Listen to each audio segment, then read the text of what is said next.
Shall I bring the committee to order, please? Warm welcome, or very warm welcome to those attending, and to the viewers on live council YouTube channel Hillingdon, London.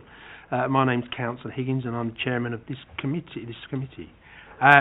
Details of business to be considered are shown on the agenda, copies of which are accessible in the room and underneath the live broadcast. For those present in the room and intending to speak, please note that you will be filmed, and any statement you make will be on record and made public. A reminder to anybody speaking today that your voice will only be audible if online, if the microphone is switched on. We're not expecting a fire drill, so if the fire alarm goes off, please follow the officers out to designated exits. Mobile and tablet devices, can you make sure they're on silent or are off? Obviously, officers and members will be using their laptops if they so wish, or using the paperwork. So, there we go. So, first we'll go for the attendees. Councillor Anna Bennett, my Vice Chair, welcome. Councillor Philip Cawthorne, thank you. Councillor Roy Chamdal. Councillor Sensibori. Councillor Mand. And Councillor Singh, welcome. Officers today, Ed Loughton is the Area Planning Service Manager, Central and South. Chris Brady, a Planning Team Leader. Michael Bringshaw is the Principal Planning Officer. Owen Cannon is a Planning Team Leader. Dr. Alan Tilley is our Transport and Planning Development Manager. Jimmy Walsh is our Legal Advisor. And Brian Dell here is Democratic Officers, who will be here instructing me and making sure that I keep in order. I have made a decision as a chairman to move the agenda slightly around.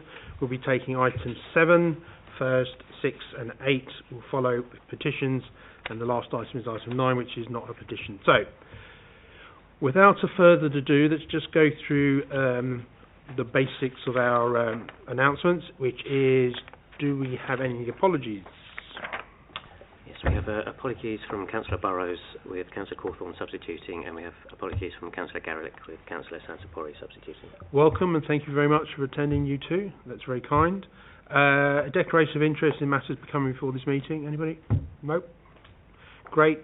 Do we acknowledge the minutes of the previous meeting on the 8th of May and the 9th of May? Agreed. Matters that have been notified in advance urgent, there are none, and to confirm that all items of business are marked 1 and there is no marked 2 private marked 2 items which will be considered in private. So after I've done that, then we go to the agenda, which is item 7, which is on page 57, and it's not Catherine Mills is not here, but I believe it's Owen. Can you go ahead? Thank you, Chair. Item 7 is a householder application brought forward to committee due to a petition received. If you see the description on the slide 1 there, seeks permission for a first floor rear extension. So this is the site location plan. The site is located to the west side of Kew Ferry Road. Comprises large detached property. There is a garage on the, I suppose it's on the northern elevation, separating it with number 17. So this is the constraint to the site. It's not within a conservation area. It's not listed, or I suppose the closest listed building is significant distance to the south of the site. There you have a bird's eye view of the application site itself. You see quite a lot of it's a leafy nature at the back. And here is a block plan showing the development identified in dark grey on the block plan, and on the right hand side you have a 3D aerial view of the site, with the site in the centre of the photo. So here we have the existing elevations. As you can see at the back, they have planning permission previously for single-storey rear extension with a roof conversion. There is also a dormer extension set down from the ridge, set in from the sides and the eaves. That's the existing first floor plan. It shows quite a modest size bedroom on the northern flank. And here is your proposed ground floor plan. As I've indicated in the brackets, there's no changes to the footprint proposed on that ground floor plan. And there is your proposed first floor plan, which would be above the existing ground floor extension. It would be flush with the main rear wall and the flank wall. It would be noted that the separation on both sides is retained, so it's approximately 2.1 metres in from the common boundary with the neighbour, and a further approximately 1.3 metres with the number 17. So here again we have the proposed elevations. The extension is situated here, just above there. It's probably not very visible with the roof, but it is finished in a hip-style roof set down from the ridge. Projects 3.6 metres out, which is policy compliant, and as I said, set in from the sides. And here is a 3D image of the proposed extension in the context of the other extensions on the site. So here you have a photograph from the front. As you can see, there is a level of openness between both neighbouring properties, which will be retained. The extension would not be visible from the front street scene, so would not impact on the character of the street scene. And this is the existing rear elevation. Again, you can see the existing extensions. The extension will be located above this, and it would just step down below the ridge there. So again, officers are satisfied that it would remain subordinate to the character and appearance of the dwelling. And this is the relationship with the neighbouring property at number 17, Kew Ferry. And again, that's another photo showing us in the context of that neighbouring property. And there it is in the context of number 13, which, given the separation distance, officers are satisfied there'll be no impact on that amenity also. Sorry. So, yeah, this is for the petition. In general, officers are satisfied that the design is sympathetic to the character and appearance of the existing building, the street scene, and also the wider character. In terms of amenity, there will be no loss of daylight, sunlight. We're satisfied that the outlook will be retained to the neighbouring properties.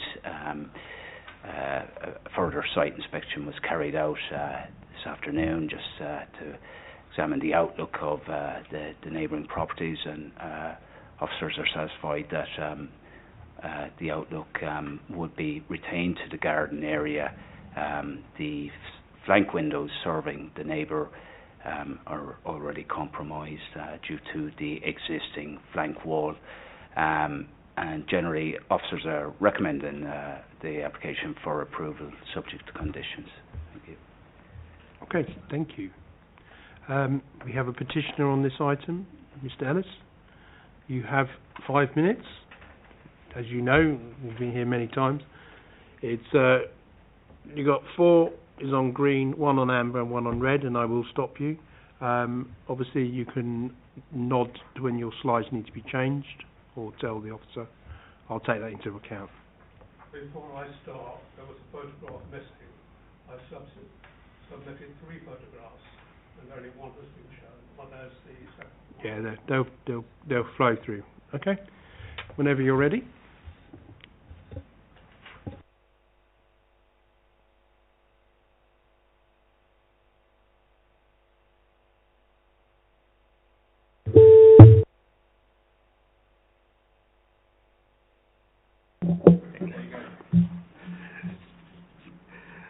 Good evening. I'm Tony Ellis, a resident at 17 Couffet Road, next door to the application property. In paragraph 1.3 of the executive summary, the planning officer states the proposal would have an acceptable impact on neighbouring residential amenity. Tonight, I hope to convince the planning committee that this conclusion is wrong and that the proposal will have a considerable adverse impact on my property and way of life, being both intrusive and causing severe lack of light. My wife and I have lived at 17 Couffet Road for nearly 34 years and had hoped to live the rest of our years enjoying the facilities we have. You will see from the first photograph that a conservatory has a glass roof through which we can see sky and trees. The proposed extension is due south of the conservatory.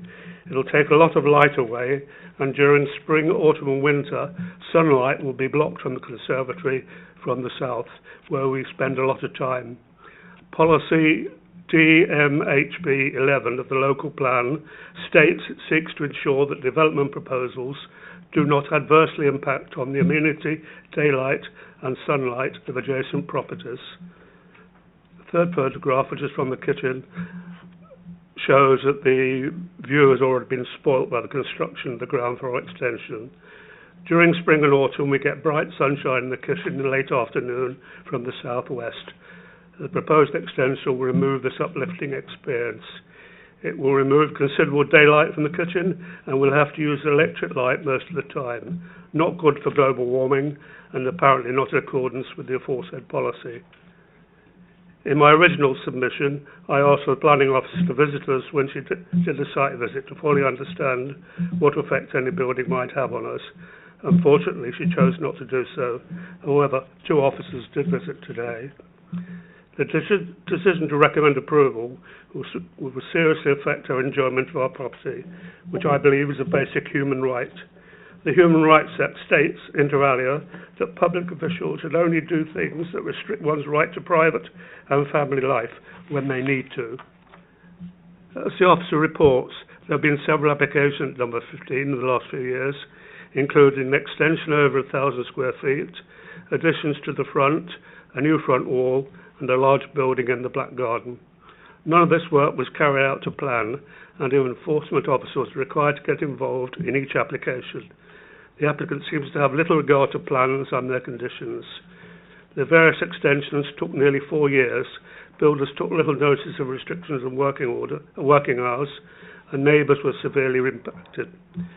During summer months for 4 years, it was impossible to enjoy our garden noise-free. The thought of another lost summer is horrifying. The building of the extension resulted in extensive damage to our side of the rear outbuilding, which needed wall strengthening, the roof copings being replaced, and drainage installed. Our insurance company is still trying to resolve excessive damp inside the outbuilding, which resulted from the extension. The insurance company has informed me that the applicant has refused to answer any correspondence. The plans show the installation of a shower room in the bedroom. No mention is made of frosted glass. There are several errors in the officer's report. These include referring to the wrong house number, the wrong street, the fact that number 15 is a 2-storey house when it has a 3rd storey, 2 driveways when there is only 1, and she wrongly describes the outhouse as a lean-to. Policy DMHD1 of the local plan states that alterations and extensions to buildings will be required to ensure that 1. A satisfactory relationship with adjacent dwellings is achieved, and 2. There is no unacceptable loss of outlook to neighbouring occupiers. This policy is not adhered to.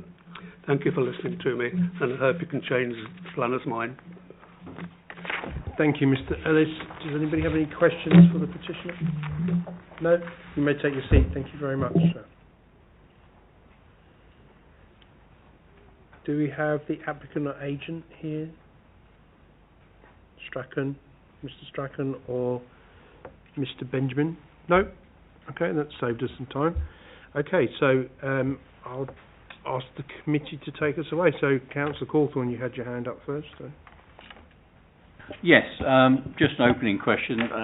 The question of light, sunlight, we had a statement, I think, from the case officer suggesting there were no issues in that regard, and that's contradicted somewhat by Mr. Ellis's comments. I wonder if the case officer has anything to say about that, and may I ask whether there has been any assessment of this at all as part of the process?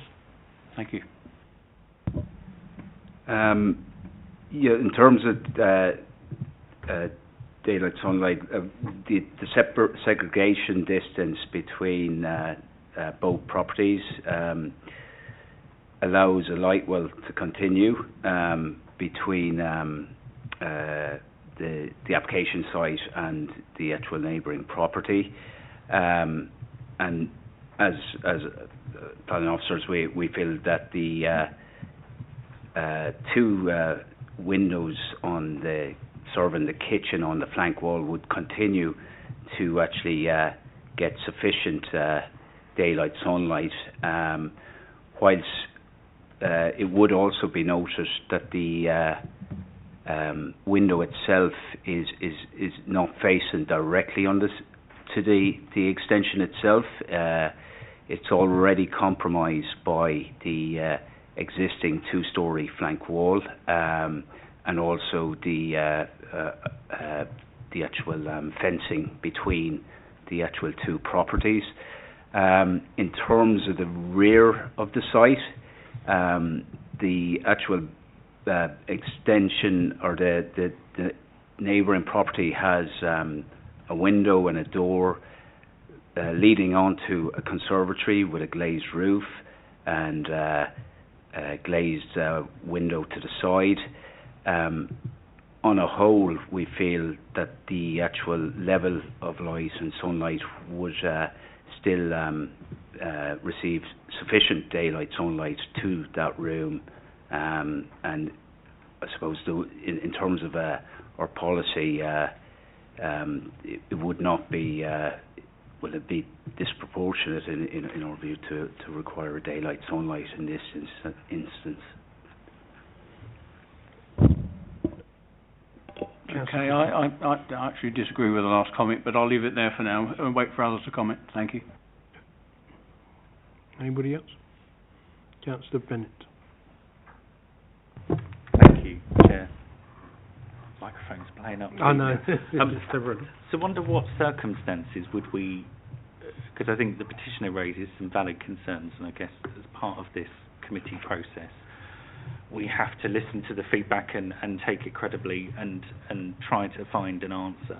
Under what circumstances do we generally seek kind of a formal daylight, sunlight, shadow, sort of an independent view of the impact rather than just the planning officer's view? Ed, do you want to take that? Yeah, I'm happy to take that. Thank you, Chair. So for all major applications, we require a daylight and sunlight review. For residential schemes, they are normally considered to be disproportionate in terms of the work required. Case officers have looked at this. Owner's been out on site. He's visited the application site and the neighbouring property. Officers are of the view that the impact is acceptable. However, the committee have the power to say you disagree. If you want to push for or would like to request a daylight and sunlight review, that's perfectly within the committee's power to do so. But officers have taken the view it's acceptable. Okay. Any other questions, Councillor? I've been kind of doodling on the picture with my uneducated mind looking at this, and it is difficult to say that there isn't, that the petitioner isn't making a valid point that warrants maybe further investigation. Okay. Well, that's not to say that I don't take the case officers. No, we wouldn't. We never. The point of it coming to no, the committee is they won't take. They won't petitioner. take offence if we disagree. Yeah. I promise you. They're professional. don't worry about that. Councillor Tindale. Thank you, Chair. I'm a bit confused here because the petitioner showed some pictures. The one actually that's on there, 2024-813. I mean, that clearly shows that should there be an extension there, that will block it out completely. So I think it's one of those on balance that we have, and the way some of the questions, I don't think have been answered what the petitioner raised, particularly on that. So it's a difference of view. And looking from here, it certainly makes sense what the petitioner is saying. I understand the officers are experiencing this. And I want to say something I don't normally say, which is, I don't know whether this warrants a site visit. Not that I'm very, very reluctant to go on these site visits, because I think, the officers produce a good report. But it's one of those, looking at the plans, looking at the photographs they're shown, they're a bit ambiguous in terms of what we see, and especially the daylight from the side flanking walls, building the extension. I understand there's a saying about the 45 degree, that's been sorted out. I think this one, strangely enough, warrants a site visit, personally speaking, because I'm still a bit confused. Okay, well, it's on the floor now. I need a seconder, obviously. Councillor Cawthorne? Well, I'm conscious I'm a mere substitute, of course, Chairman, but... very valuable. Very good. Very valuable. But I will, if all it's worth, I'm very happy to second that. I mean, I'm sure officers will take this in the spirit intended. We do, of course, respect their judgment, but, of course, at the end of the day, these are subjective matters. And I think we're entitled to take a slightly different view on the back of a visit and the sort of assessment we're talking about. That's our function. So I would happily support that. Thank you. So that's proposed and seconded. I just want to also ask you, do members wish to have a sunlight and daylight independent one done? So someone has to, committee member, Councillor Bennett? I think from the discussion we've had around wanting kind of a professional opinion on it, as much as I don't... An independent professional opinion. Be careful. Be careful. You will upset them. I don't know if our site visit that shouldn't be in lieu of. I wouldn't think I have a credible professional opinion. So I wouldn't want the site visit to kind of be in replacement of that. I think if we did do a site visit, we would need that independent view as well. So before it comes to the committee again, the two of them. That's fine. I get where you're going. And hopefully with the time, if a site visit is approved, the time period that will take gives sufficient time to be able to do the... Okay, that's great. So I'm proposing second. Can I show of hands those in favour of site visit and an additional sunlight and daylight thing? Can I show of hands, please? Okay. You staying? Can I just make a small... Please. Not on the site visit, I don't have an issue, because there's always... excuse me. No matter how much sort of we argue this, whenever it is some sort of an extension, there's always an impact on the neighbouring properties. Just how overbearing that impact is, and that's our decision to make. So I do concur with Councillor Chandal's recommendation for a site visit, but I just wanted to make a comment about the independent sunlight daylight survey. I just wanted a little bit more information from the officers. What does that constitute in terms of timings? I can ask some of it, and if officers want to jump in, more than welcome. Basically, officers will make a recommendation using their knowledge about sunlight and daylight. But on a lot of applications, bigger applications, like major applications, we always ask for sunlight and daylight. In this case, we can, on residential, ask for that if we wish, if we think it's valuable for the committee. Is that fair enough? Yeah, I think I've done well. That's good, isn't it? At least I know something today. But that's the idea. So okay. So we're proposing second, and we're all in agreement with the site visit now. So all in agreement, and so we'll arrange a site visit. Thank you very much. So we defer this till next time when it becomes. You'll be informed when it will come back to committee. Okay. Thank you very much. That's brilliant. Well done. Now we have musical chairs. Look, we have to get other cables, so this is just... The laptop should move up. To expect we have got a longer cable now, so it would move up for a second. Okay, fine. They're so scared that they want to change the... Don't want to miss anything off. Right.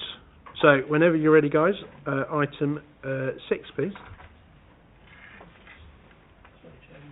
No, you take your time. It's fine.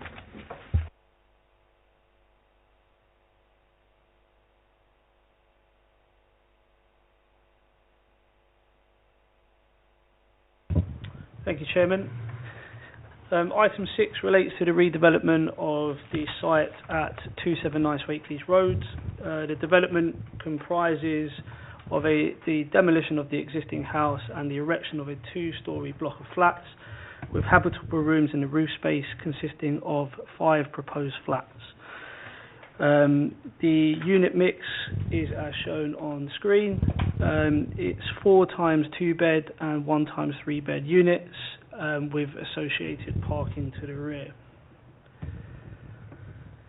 Here is the location plan with the site marked in red. The site lies to the north of the A40 Western Avenue. It is located at the junction of Warren Road and Swakeleys Road. It also backs onto Silver Birch Close. The local area is residential in character, comprising mainly of 2-storey detached dwellings of individual designs. A notable exception is the neighbouring property at number 277 Swakeleys Road, which adjoins the site to the north and is a single-storey detached dwelling. The existing property is a 2-storey detached dwelling with later extensions, including a rear dormer window and detached outbuilding. Vehicle and pedestrian access is from Warren Road, although there appears to be possibly an unused secondary access at the junction of Warren Road and Silver Birch Close. It has a site area of approximately 991 square metres. Here you'll see a constraints plan. So here obviously we have Swakeleys Road, we've got Warren Road and then Silver Birch Close.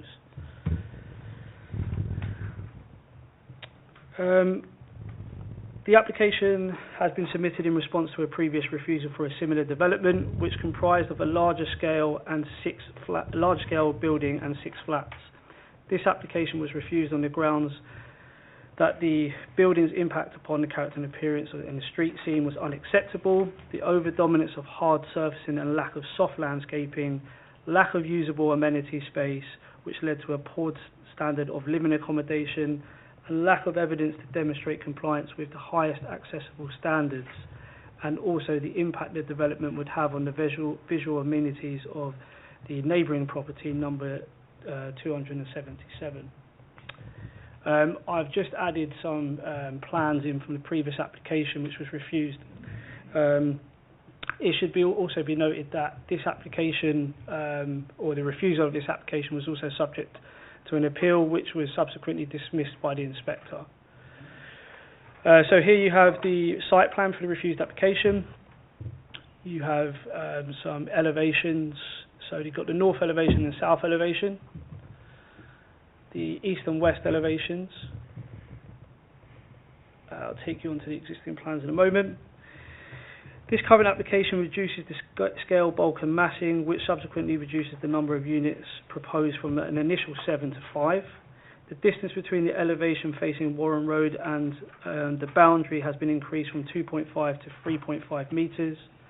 The proposed dwelling has been reorientated to have the principal elevation facing Swakeleys Road in comparison with the previous design, which had the principal elevation facing Warren Road, and a more comprehensive landscaping scheme is proposed with an increase in soft landscaping as shown on the site plan, which will be shown in a moment. I'll now take you through the plans. So here we have some existing floor plans, existing elevations. You will note that, I'll come to that part in a minute. So here we have a proposed elevation. You'll note that an overlay has been included which indicates the extent of the existing development in the black dotted line and the extent of the previously refused application in purple. Here we have some proposed floor plans. Here is a proposed site plan. You'll see that there is a smaller parking area located to the rear of the site, which is accessed via Silver Birch Close. Members will note that the new vehicle access is proposed to facilitate access to the parking area, and the existing access off of Warren Road would be reinstated. Modest private rear gardens are proposed to serve the ground floor units, with the rest of the landscaping around the building providing communal amenity space. Here is a bird's eye view plan. The site is denoted within the red boundary. Here is a photo looking towards the A40 and Swakeleys roundabout. The site is on the left-hand side, hidden behind this tree. Here is the junction of Swakeleys Road and Warren Road here. The application property is here. You will note it doesn't have any particular architectural merit. It is also in the poor state of repair. Here again we have the rear of the site, and here is the secondary access.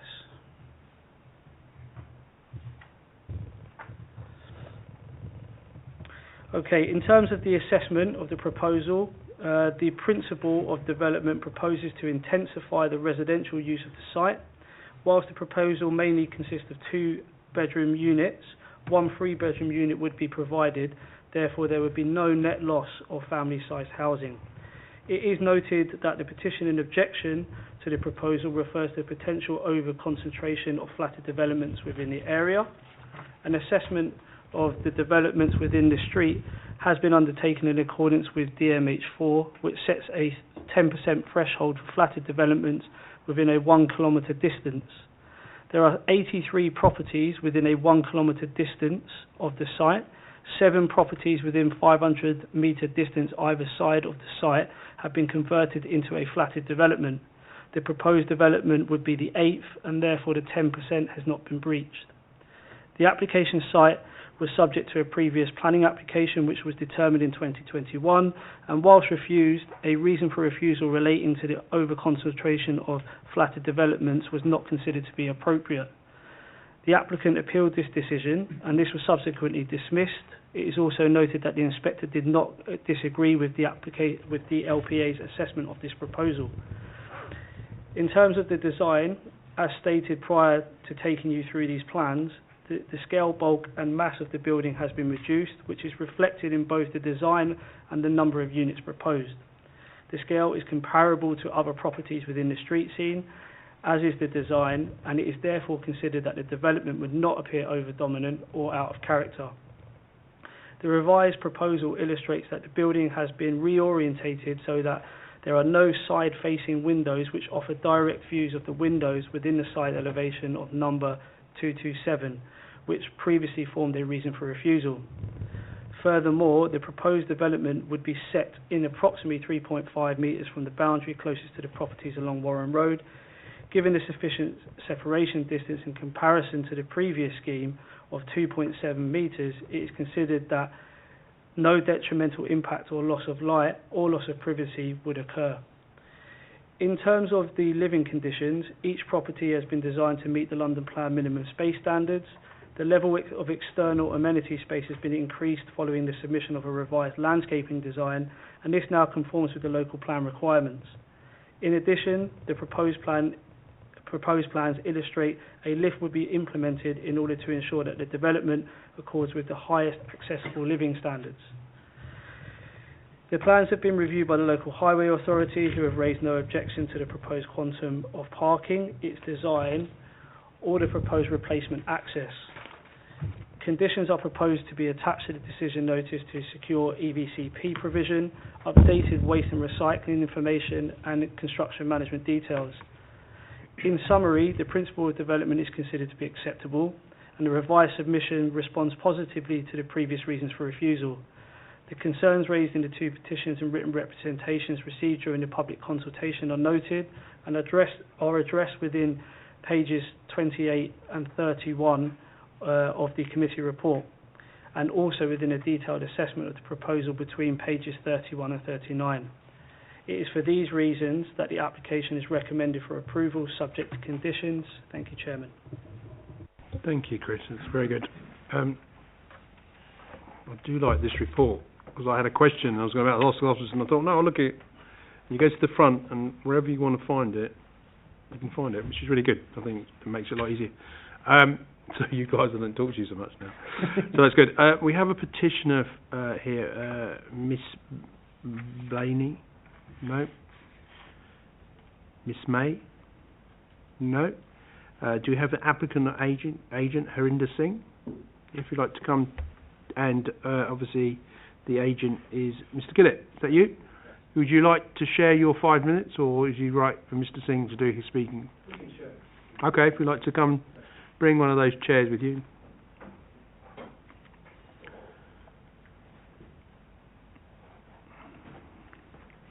So you have 5 minutes, and share it between you how you may. Okay, but I will stop you when the red light comes on. Okay. As soon as you press the button, off we go. Well, firstly, thank you for giving us the opportunity to address the committee. I'm a chartered architect, and I'm the person responsible for the design, which has been developed with quite lengthy negotiations with the planning department to fine-tune the design and to overcome the previous reasons for refusal. I've got to congratulate the officer on the report that's been written, because I think it sums up the application very, very succinctly, and really I've got nothing that I could sort of add to the report, apart from to explain that the applicant is the owner of the house, who's lived there for perhaps you can yeah, since about 2003.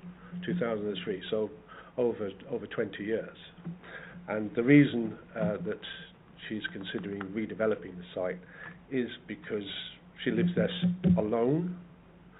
The house is over large, and it's, as stated in the officer's presentation, it's fallen into a little bit of disrepair due to the cost of maintaining such a large house with large bills, and that's the motivation to redevelop it, to move on, and to finance a later care in life.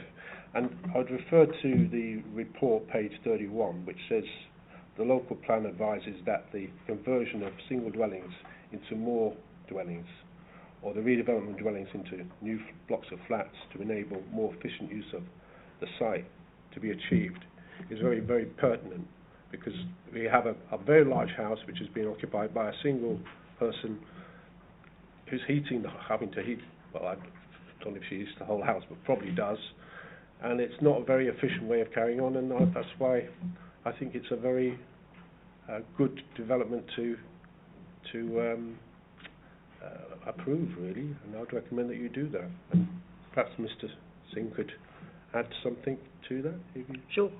Firstly, thank you for giving us this time. And I commend Chris Brady on the report that's been written. It's very, very comprehensive. It does answer lots of questions. My mum's been living there for the last 21 years. I lived there for some period of time as well in my life. I'm West London born and raised, so I have no issues with people speaking up or having petitions against what they see. What I do have an issue with, though, is the overbearingness of it. And so I again commend Chris Brady, I commend the local officers involved and the highways authorities in answering each and one of the questions that have been posed by the petition and responding back accordingly in regards to the letter of the law and the spirit of the law. Anything else? No, that's it. Thank you very much. Does anybody have any questions for the petitioner? No? If you'd like to take your seat, that's fantastic.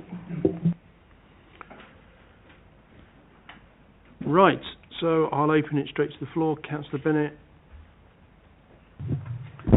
Dumb question of the evening. I was looking at this when I was reading the papers. The brown section over the 3 car parking spaces at the bottom.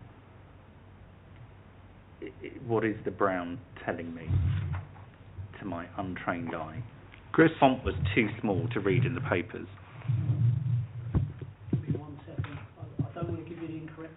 That's fine. Second question, well, we can mull over whilst you look at that, was just if you the previous slide on that same plan, but on the opposite side there were parking spaces, and the trees are sort of on top of the parking spaces.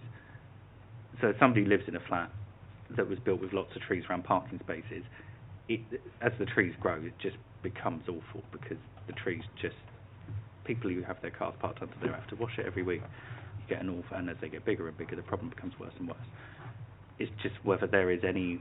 There doesn't look like there's much space there. The car parking space goes right up to the boundary. The tree is kind of there at the same time. My question, I suppose, is feasibly, is that doable? And B, is there any alternative location for those trees?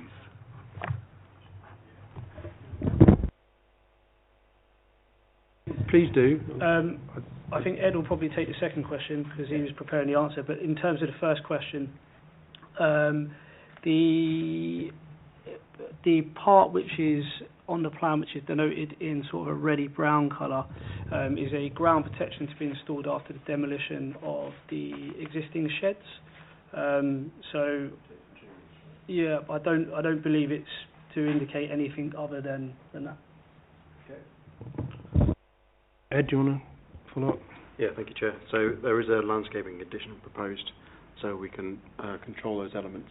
Often you see it at this stage, there are images of trees added to a plan, possibly to make it look more attractive, but through the determination of the condition, we can make sure that the landscaping is actually appropriate. Okay. Thank you. Yes. No, I get the reason. One of the reasons it was refused before was because of the lack of amenity space. So, you know, it's good to see that there is more greenery just in the right place. Okay, Councillor Cawthorne and Councillor Chandel. Couple of questions for me. Firstly, I note what's been said about the number of such developments in the road. I think 7 out of 83, I think, was mentioned.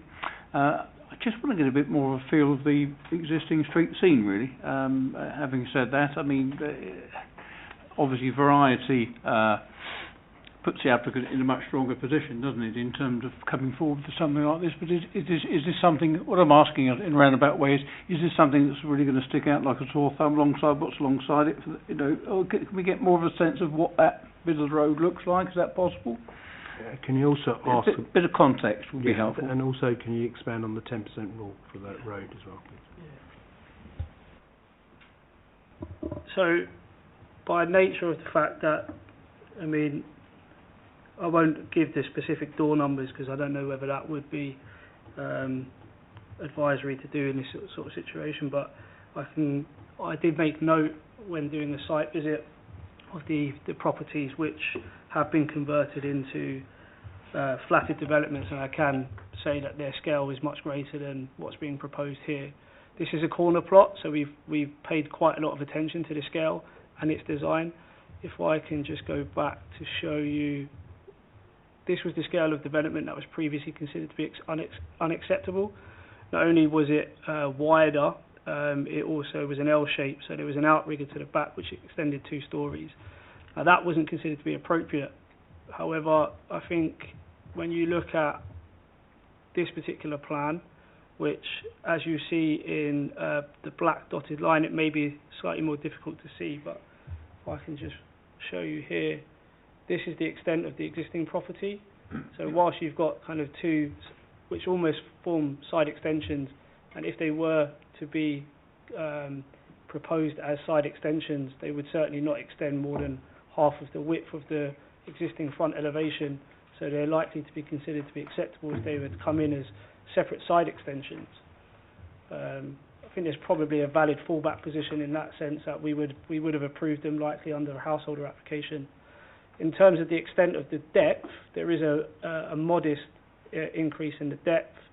There is a small, obviously, change to the roof form, particularly on the side elevations, with a small flat roof at the top.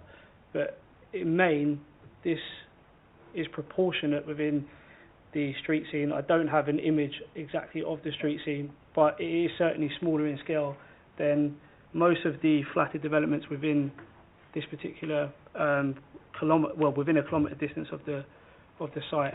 And there also are comparable single-family dwelling homes which are of a similar size as well. Thank you. Thank you, Chris. Does that answer your question, Councillor Cawthorne? It did. You had asked the officer to comment on the 10% rule, yes, which I wanted to come back on when he has, if that's all right. Thank you. Yeah, apologies for that. So, yeah, as stated in the presentation, there is a 10% threshold placed within the policy. There is a pretext in part of the policy which the agent previously read out, and that is particularly relevant in this particular case because what the pretext does state is that the local plan, so this is para 4.11 of the local plan part 2, this pretext sits just below the policy DMH4. It states the local plan advises that the conversion of the single dwelling homes into more dwellings or the redevelopment of dwellings into blocks of flats can enable more effective use of the sites to be achieved. However, this type of development must seek to enhance the local character of the area. In this particular development, I would consider that this doesn't compromise or depart from the local character. It then goes on to state, in recent years, large concentrations of flats have resulted in a range of problems, including increased on-street parking and resultant congestion on roads, the loss of front gardens, reductions in privacy, significant changes to the street scene, and loss of family accommodation. Now, this particular development does not result in a loss of family accommodation. It retains one 3-bed unit. We already know from the presentation it doesn't result in unacceptable levels of parking. There are 6 spaces, so that is likely to be 2 for the 3-bed unit and 1 shared across all of the other units. They're adequately parked off-street. It certainly wouldn't impact the character and appearance of the area. It's been reorientated to ensure that it doesn't result in significant harm to any of the neighbouring properties, particularly number 277, which is directly next door. So whilst the development does accord with DMH4, it also accords with the pretext that follows on from it. Okay. Thank you, Chairman. Thank you. Councillor Chandel. Thank you, Chair. I was going to ask about the 10% rule. I do understand it a little better now. In terms of what the applicant has put forward now, and I agree, he's praising in great praises for officers to come to a compromise. The application history starts with 9 flats, then 8 flats, then 7 flats, and now we're down to 5 flats, which shows, we've been on this committee quite a while. The developers will try and put as much in as possible to get as much out as possible, but it has to be fitting with the street scene. In terms of Warren Road, I think the officer was quite correct.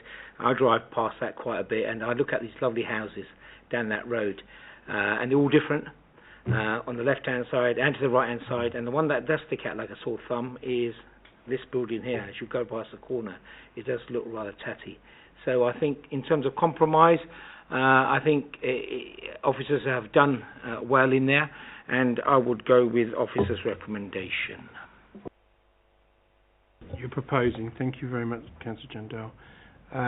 I'll ask for a second, just one second, Mr. Councillor Singh. It's not very clear about the parking on page 36. It says allocate, but is it allocated to the flats?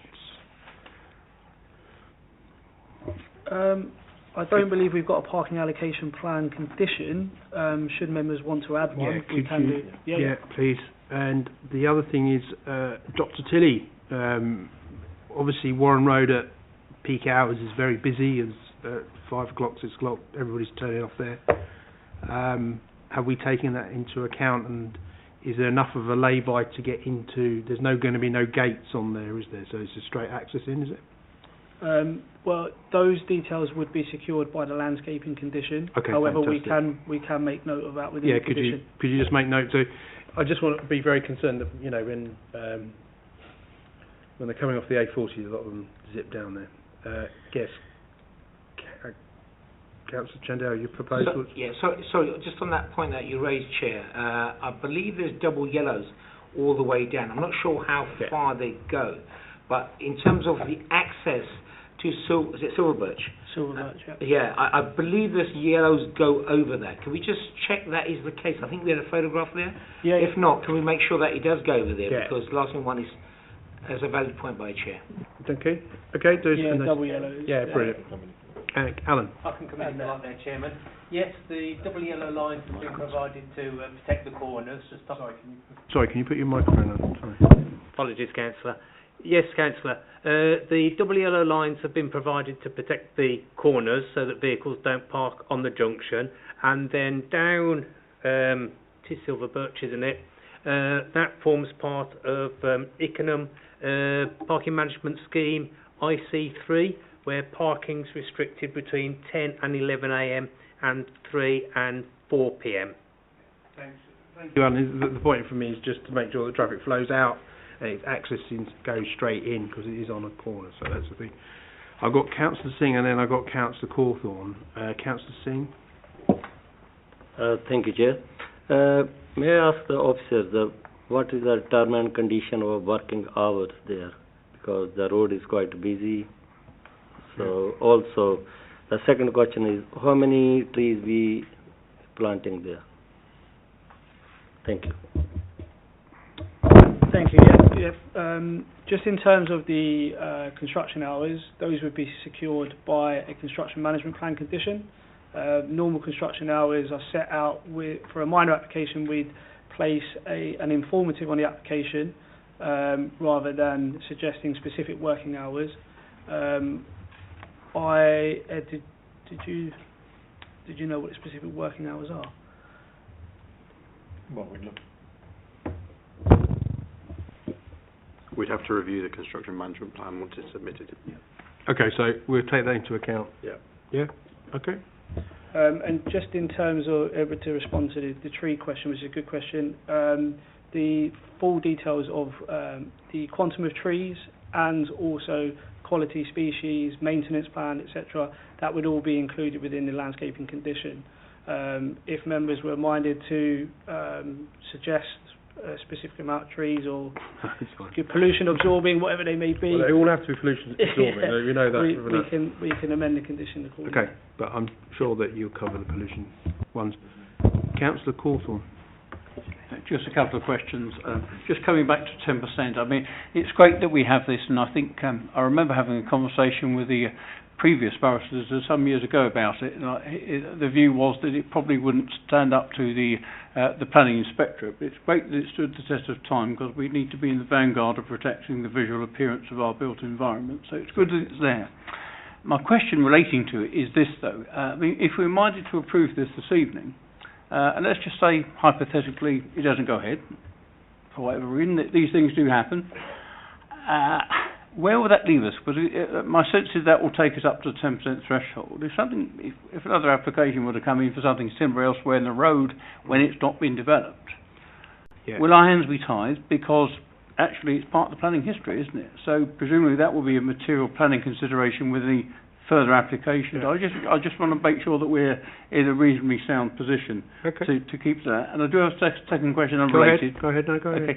And just quickly, any additional hard standing that comes about as a result of this, is there a requirement in policy for it to be a permeable surface? Yeah, that's what the brown... I might have missed it in the report. That's right. Those were those brown areas. We thought they were sheds, but they're actually to make sure that the roots are not damaged, so they get water through to them. Okay, do you want to go back to that drawing, Chris? Yeah. There you go. So those brown areas where the cars are parked, that's was it Paul? Yeah, go on. You probably say the correct word rather than me.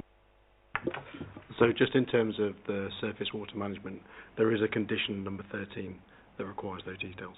So we would be looking for control of water, first of all, to stop the flow, like water tanks, water butts, those sort of things, and then permeable surfaces for the hard standing. Okay. Do you want to second it, or you want someone else to do it? I wouldn't mind an answer to my first question, please, because I don't remember hearing it. No, it's fine. That's going to happen. Sorry. Yeah. Thank you, Chairman. And again, good question, because it was something that we did think might come up. So when we're looking at DMH4, we are not just considering applications which have been consented and built out.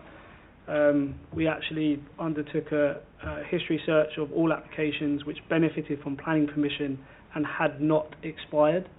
Now, I understand Councillor Cawthorne's question relates more to what happens in the future. If an application were to come in tomorrow, depending on whether committee members are minded to approve this scheme tonight and a decision was issued tomorrow, then the determination of that application would take into consideration this approval. So the 10%, which I've quoted, those applications have been approved and actually built out, but there was a search undertaken of any application which has been approved and not built out, and that would have been material to that assessment. Okay. Thank you. Is that okay, Councillor Cawthorne? I think, so, forgive me, No, hate to labour the point, but if the application lapses, what happens then? Then, Because it's still part of the site history, isn't it? Planning No, history. because then if it elapses, then whoever comes in next with an application gets that 10%. So, say this application, for example, they decide not to build it, it expires, is it 3 or 5 years now? After 3 years, and they don't start work or anything like that, then that then goes back to the system, that comes off, and then the new one, whoever, to say the next door neighbour decides to do the same thing, and theirs gets put ahead. I'm happy with that, and with that I'm happy to second. Thank you very much. Great. So I'm proposed and seconded. Those in favour of this officer's recommendation? That's unanimous. I'd like to say well done. A really good application. A lot better than what it was before. And all praise to officer team. Thank you. Sorry, Chairman, can I just clarify one point just on the landscaping condition regarding the boundary treatment? Is there, you raised a comment regarding the boundary treatment for the access point. Is there a requirement to have that of a certain size? Yeah. Yeah. So make sure they can see visually coming in and out. Yeah. All right, thank you. Thank you, Chairman. And if they are going to put gates, can we make sure that vehicles are off road while the gate's open? They're not holding up traffic. Yeah. Okay. With that slight change, you're still all agreed? Yes. Lovely. Brilliant. So we go on to the last petition item, which is item 8, which is Tesco's in Glencoe Road, Hayes.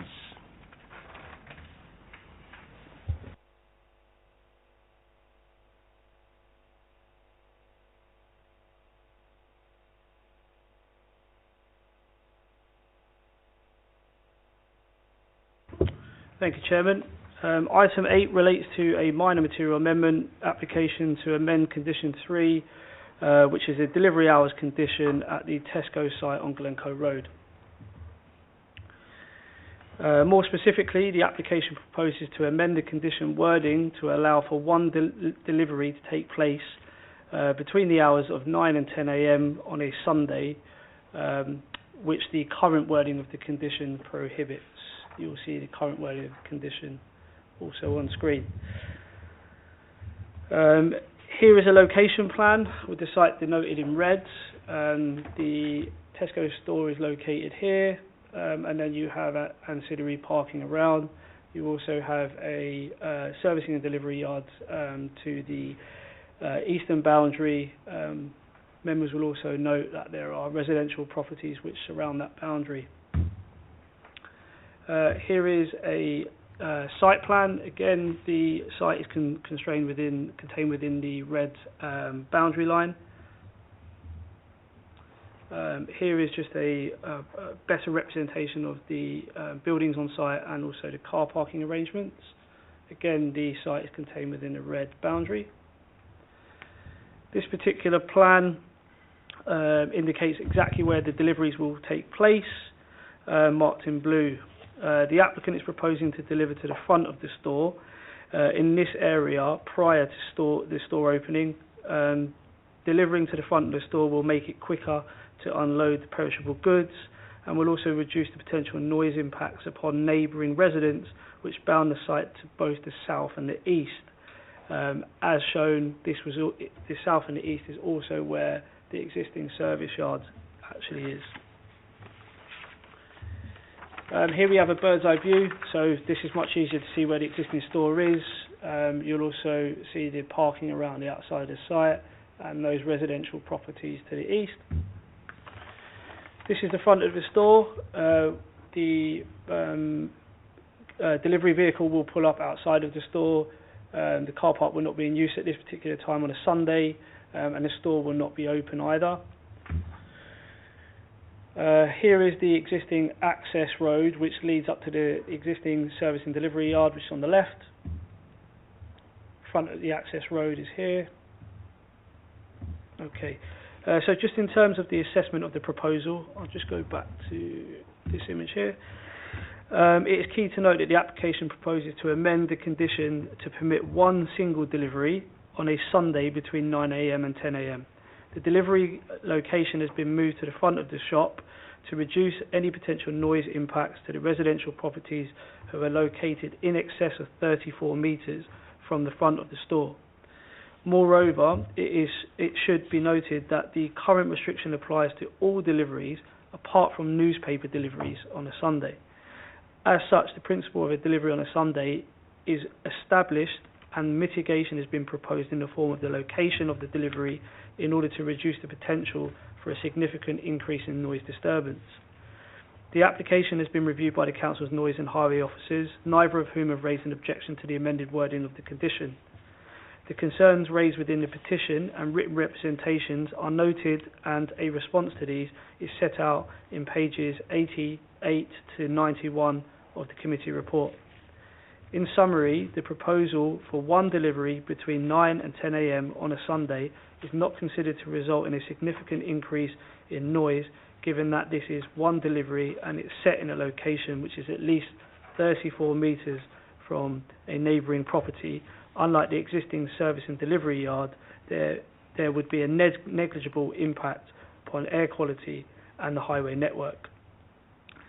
It is therefore for these reasons and those set out in greater detail within the committee report that the application is recommended for approval. Thank you, Chairman. Thank you, Chris. Keith Mill, would you like to come and take a seat, sir?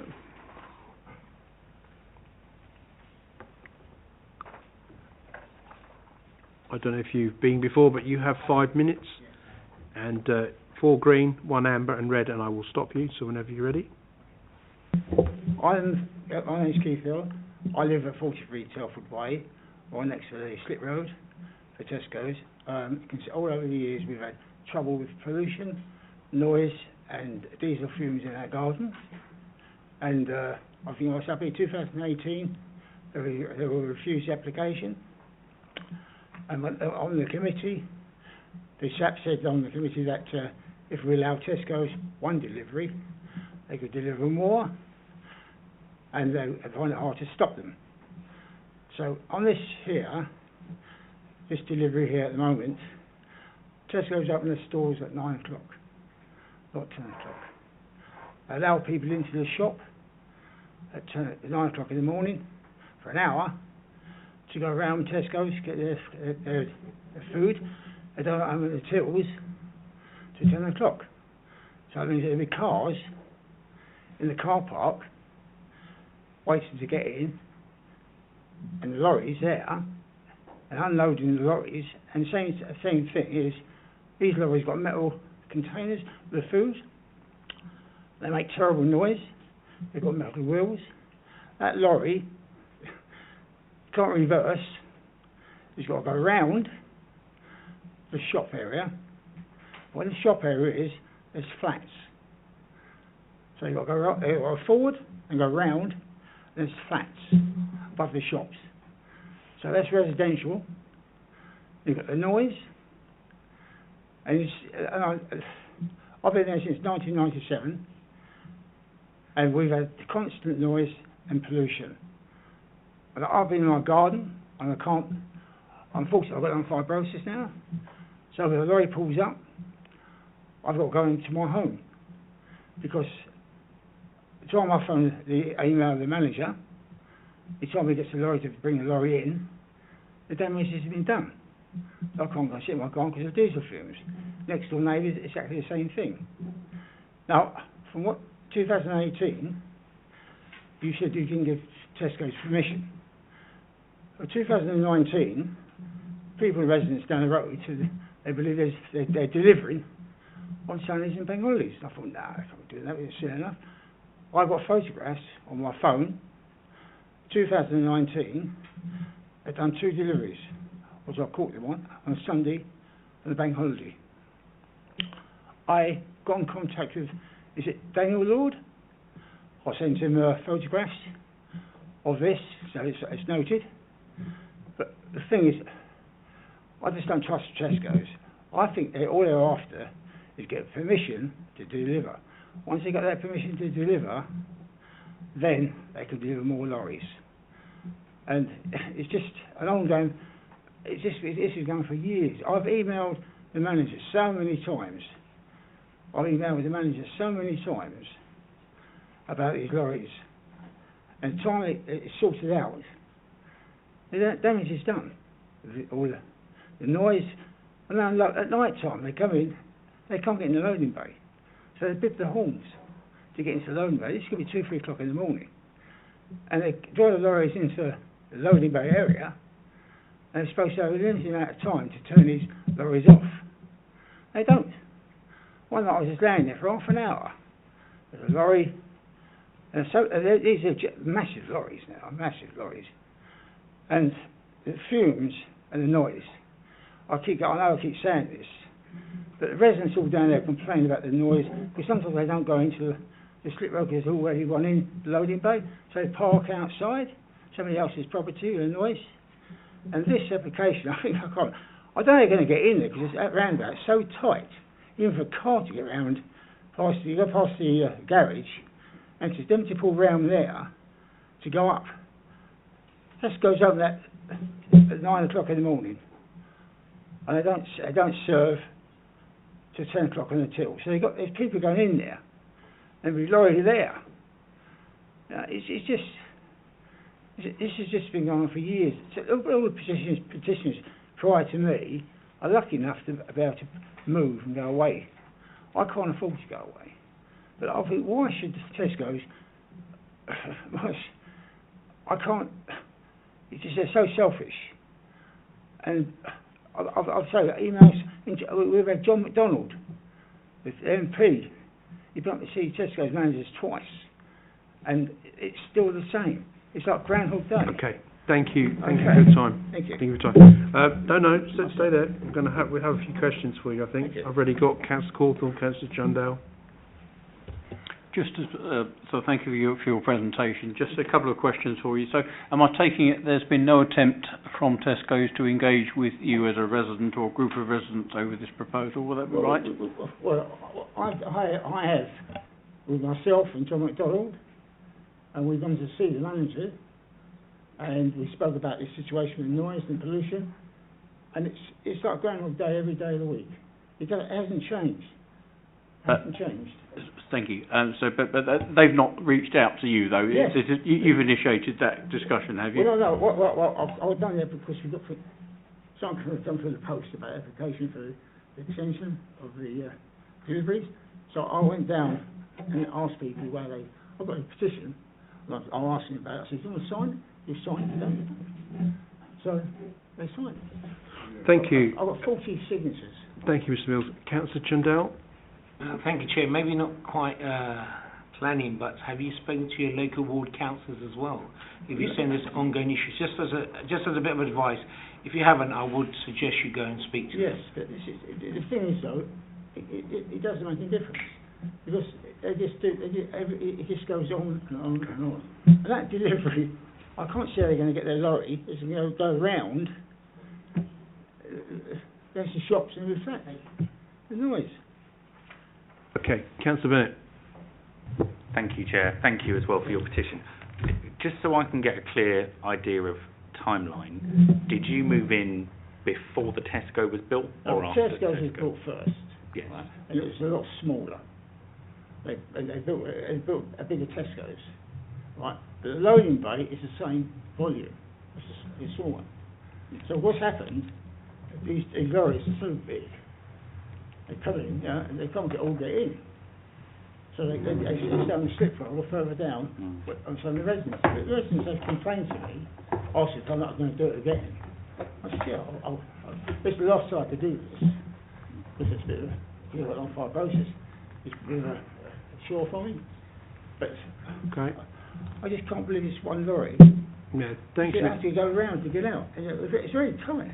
Yeah. If I can't get around it. We'll address those for you, promise, in the committee. Any other questions from any councillors? I've got a question for you. Are they actually delivering on Sunday at the moment? Well, I don't think I haven't caught them delivering on Sunday. Okay, fine. But if I do, obviously this is not going to go in the loading bay. This is to go in the front of the store. I appreciate what you're saying, but we will address those. Those questions have been noted down, and we will address them.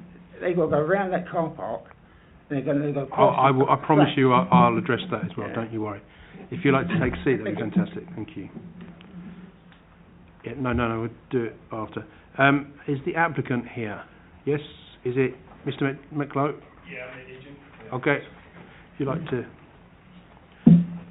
You have 5 minutes, sir. Thank you, Chair. Good evening, Chair, members of the committee. My name is Roddy McLeod. I'm with Red Line Planning and I'm Tesco's agent for this planning application. Thank you for the opportunity to speak in support of the proposals to allow a single delivery to be taken to the Glencoe Road Tesco between the hours of 9 a.m. and 10 a.m. on Sunday mornings only. As you've heard from officers, the proposals before you today relate to the variation of a planning condition which absolutely prohibits deliveries to the store on Sundays. These existing delivery arrangements mean that it's not possible for Tesco to adequately stock their store with fresh produce or for Sunday trading, which is one of the busiest days of the week, with the store open between 10 a.m. and 4 p.m. The effect of this is that produce available to customers on a Sunday, and actually also early Monday mornings as it stands, is picked from the last delivery on a Saturday. This impacts on Tesco's ability to provide a full range of fresh goods to local residents, has implications for staffing, and ultimately impacts on the store's trading performance. As you've heard from officers, the principal planning consideration for this application relates to the potential impact of the proposals on residential amenity. In this respect, Tesco are well aware of local residents' concerns and the sensitivities relating to the potential noise impact of service vehicles accessing the service yard via the access road to the rear of the properties on Telford Way. Indeed, I'm well aware that that's a key consideration or key issue in relation to the refusal of permission for Sunday deliveries previously. I was involved in that planning application and subsequent appeal and advising Tesco on how to obtain or how to best get a Sunday delivery into the store as is currently proposed. So in order to ensure that there is no impact on the properties in Telford Way arising from delivery vehicle movements, Tesco propose to bring a single delivery to the front door of the store. This is well away from those noise-sensitive properties. The delivery would take place before Sunday opening, meaning that there would be no conflict with customer vehicles. And just to highlight, Tesco are confident that, and we've tracked that the delivery vehicle can enter the site past the roundabout, undertake a turning manoeuvre outside the existing retail units beyond the store, and come back round and park before unloading into the front door. A noise assessment accompanies our application and assesses the real-world effects of a delivery at 9 a.m. on a Sunday. The delivery would take about half an hour for it to be offloaded. This found that the proposals would not result in any significant negative impact on residential amenity, especially on the flats above Jolly's Lane, above the retail parade. This position was accepted by the Council's Environmental Health Officer. So on that basis, we consider that proposals comply with the prevailing policy position, and I therefore ask that you approve our application in accordance with the officer's recommendation. Thank you. Thank you, Mr. McLeod. I've got a couple of questions, have we? Councillor Bennett. Thank you, Chair, and thank you as well for speaking on the application.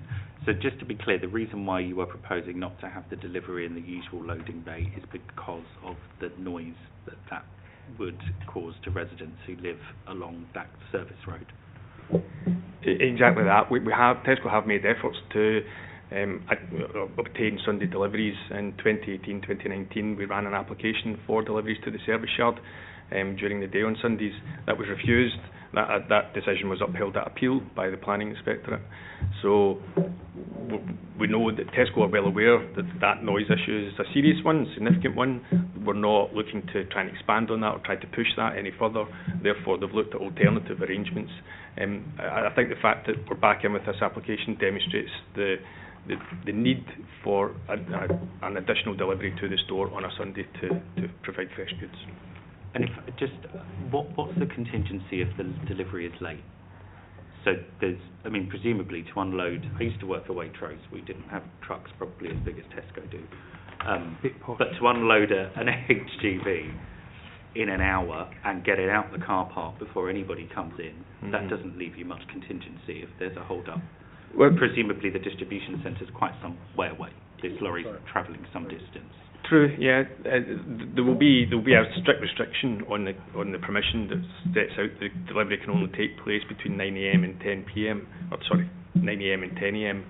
If it arrives out with that period, it won't be able to deliver. That's a simple fact, and the local authority will be within its rights to undertake enforcement action against Tesco for that.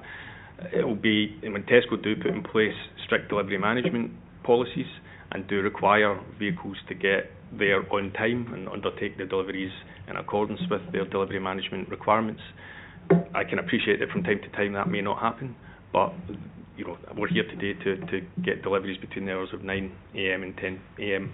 and that's how Tesco would intend to operate. Thank you. Thank you, Councillor Chandel. Sorry. Thank you, Chair, and thank you for your presentation. It's extremely polished. What interaction have yourself or Tesco had with the residents? Because you mentioned saying that you are concerned about their concerns.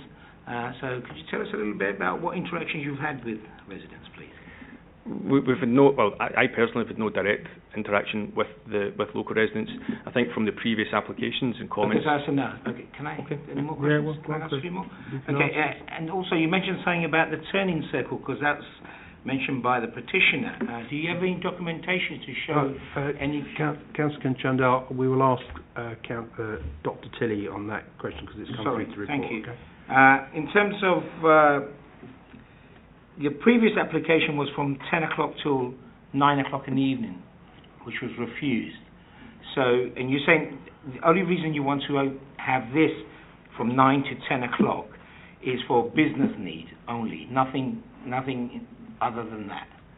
It's a business concern to make sure that you serve your customers and earn more money and all the rest of that. Is that right? It's about being able to provide a full range of fresh goods as part of a business need. That's what Tesco do. So, yeah. Thank you. Okay, Councillor Cawthorne. Thank you. I also worked for a large food retailer for quite a few years as well, until about 10 years ago. We've got the full range here. There was indeed. Not Tesco. Anyway, I'm aware some years ago there was this practice emerging where on Sundays customers were allowed in before the opening time to browse, make their selections, but not go through the till the official opening time. Does that go on? Because you say there'll be no clash, with customers arriving. Can you confirm that's not an issue at this location? I wasn't aware of it until the petitioner made the comment, and certainly the procedure is that there shouldn't be customers in stores, I think, until 10 o'clock. So that's, I can certainly take that back to Tesco and make them aware of it, but certainly it's not something. We'll do a bit more than that. We'll condition it. Any other questions? Yeah. So the opening time is 10 o'clock. Yep. I know that Tesco's opens half an hour early today. So I can't have questions from the floor. Okay. So we'll condition the times that you'll be able to open for this delivery, but we'll do it a bit stronger than that. I think that's all. So as you're aware of that, you can answer. Just on that point, there's already a restriction on store opening hours. I know that a lot of retailers they ignore that restriction because I've been at 9:30 for a shop that opens at 10. I'm not going to make out that I'm innocent in this, but I know that it happens. It's a practice that happens in probably every make of different supermarkets of various colours and from Posh to the other end, to Aldi as well. But okay, fine. Okay. Thank you very much. I have no other questions. Anybody else? No? Thank you very much. If you'd like to take a seat. Right, before I'm going to open to the floor, I'm going to get the officers to answer those few things. Dr. Tilley, first, obviously, can we explain the size of the vehicle that's coming in, and you've done your due diligence on turning circles. Can we have that for the committee? Yes, thank you, Chair. In the application form, the applicant merely mentions that it's a HGV, so we'll assume, worst case scenario, that it is a 16.5 metre articulated lorry. If you look at the first roundabout, that's got generous carriageway width, and I should also point that it's also used by vehicles arriving at the petrol station and buses.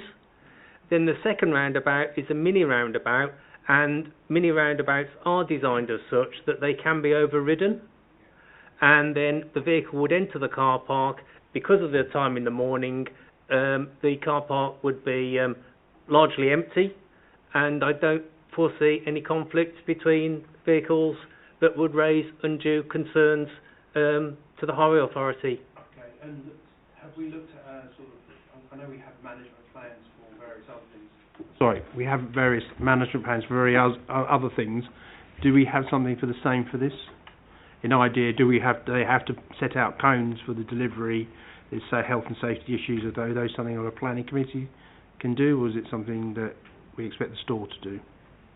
The only information they've provided is it would pull up where the, Blue. as shown in blue, which is the space where disabled parking spaces currently are, but it would be when the store's not open, and I would be confident that any disabled person wishing to park would find alternative spaces available. There's in the region of 16 spaces along that row in front of the shop, and then there's a further aisle of disabled car parking spaces. Okay, so we really do need a management plan for that, I think. Okay, thank you very much, Dr. T. Thank you, Chairman. Chris? Sorry, there's Chairman. a whispering going on in the background. There's a lot of deliberation about this particular application. Before I go through I'll go through the list of history first, because I think that's relevant to what the petitioner raised earlier. So there is a history of appeals on this particular site. Unfortunately, unsuccessful appeals do also form part of the history. On page 87 is where they're noted. So there was a store opening hours application submitted. So that was an application which was refused and overturned that appeal. That particular application sought to vary condition 1, which is the hours of opening. The opening hours as such are 8 till 9 p.m. on Mondays to Saturdays, and 10 till 4 on Sundays and bank holidays. Now, if we are discussing amending that condition or adding a condition to prevent people from entering the store before 10 o'clock, we do need to be mindful that any particular condition that we may add may conflict with condition 1, which was secured via an appeal. Okay, what we're not asking to change the opening hours. Mm-hmm. What we're trying to allocate here is to make sure that the practice that is happening now is in breach of those opening hours, because customers are in at 9:30 instead of at 10 o'clock. So we need to make sure that if we're going to allow this, that we have some way of controlling that. Well, I have no problem with the hours of 10 to 4. Yep. That's not my issue. The issue is the time that they allow people in the store to do their shopping ready, so they're waiting at the till like Formula One racing drivers. We just want to make sure that we control this. To be honest, I don't even have a problem if the lorry has been unloaded and it's disappeared before 10 o'clock, and they want to open at 9:45 just to let customers in. I don't have a problem with that, but I wanted to make sure that we are very specific about what we want here. Yeah. Okay. So just in terms of the servicing deliveries, an application was submitted to vary the servicing delivery condition, which is condition 3, subject to this application. That application was refused and upheld at appeal in 2018. However, the reason for why that application was refused related to, 1, the impact upon residents, particularly the residents to the east and the south, which would have been affected by deliveries attending the service yard, and due to the fact that the deliveries were not restricted and could have taken place at any point in time throughout a much extended period of time on a Sunday. This application, which is before committee, and this is the application which should be determined, is only for one single delivery in a different location to the previous application, which was upheld at appeal, which is 34 metres away from the nearest residence, which is further away than the service yard is from the residence to the east, and would only be for one delivery between the hours of 9 and 10. So significantly different to the previous application, which was submitted, refused, and upheld at appeal. I think Alan's already answered the points regarding the turning circle, so I don't need to go over those, but I just thought I'd address the points within the history just to make members aware that this is a different application. Chris, that's good. Look, Thank you. you know, we all shop, we all buy groceries. We just make sure that we don't harm residents. So, Yeah. I've got Councillor Chandel and then Councillor Bennett. Sorry guys, I didn't see you there. Beg your pardon. Sorry. Thank you, Chair. In terms of what deliveries take place at the moment on a Sunday? Because None. none. None at all. So we are increasing deliveries on there. Just newspapers, sorry. Just newspapers. Okay. In terms of the size of the lorries, because the applicant went to great lengths to say it's only fresh produce. So is there any way in terms of conditioning what size lorry we can get into there? Because surely it cannot, they won't need an Arctic to deliver their goods. If it's just fresh produce, which he says that Tesco wants to do. And I think the condition in terms of opening hours, so when they actually open the doors for customers, although the Chair has raised that, the applicant did say the car park will be relatively empty. But if you're going to go and shop in Tesco, you're not going to sort of turn up exactly at 10 o'clock, are you? So in terms of segregation of vehicles and delivery, I'm a bit concerned slightly about that, if officers do some lead on that. That's what I said, that as a committee we'll come back and do it. We'll ask for a management plan, or delivery plan in this case, that we have certain conditions that are a thing. So first ideal would be the first one, we'll get officers to deal with this, but the first one will say, well, your delivery has to come at 9 o'clock, it can't come earlier, we don't want idling, things like that. If the lorry comes late, and it's later than 10 o'clock, no delivery happens. We can sort of arrange something, can't you? Yeah? So that's where we're trying to go with this, so, okay. Councillor Bennett and then Councillor Mann. Thank you, Chair. I'm struggling to see how this works, to be honest. So I was casting my mind back to when I was a kid, and every Sunday my dad used to take me and my brother to Tesco in New Malden, where we lived. And the downside of Sunday trading is that there's only 6 hours to do the shopping, and because it's so busy, people get there early. So even now that most stores have the half hours of browsing, so that takes it to 9:30, there will be people there 9:15, ready to go, 20, 30, 40 cars in the car park. And arguably, the types of people that need to get there early, or would get there early, more so than others, are people who need disabled parking spaces, who need maybe more time to get in and out the car. And I just don't see how, in this, you've only got an hour, that lorry cannot arrive before 9, so it's got to get there exactly on 9, park up, then you've got to unload an entire HGV's worth of cages and get the lorry shut up, turned round and out before any customers come in. I mean, that's just, it's impossible. I have to disclose that I worked for Marks and Spencer's. Oh, God. And as in the warehouses as well. So it can be done. We used to unload an Arctic lorry in half an hour and sort it, and then for the shop floor. It can be done. I know it can be done, but that's up to them to do that. My concern is to make sure that there's things in place here that if Tesco breach, that we will withdraw. I don't know if we can do that. If we give planning consent, there's something in place that if they breach it, that we can do something about it. Jimmy, what can we do if they breach the conditions? Just enforce it. You can't. It's granted, so you can't withdraw it in any way. You just enforce it, which is an issue as regards keeping tabs on this one delivery. Because there's been a lot of talk. Sorry, a bit of feedback. That's all right. Lovely voice.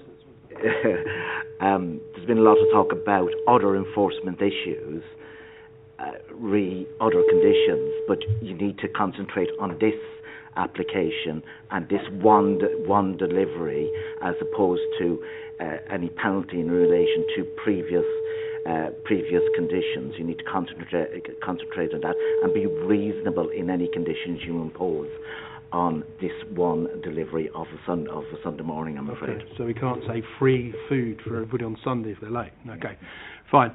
Councillor Mann. Thank you, Chair.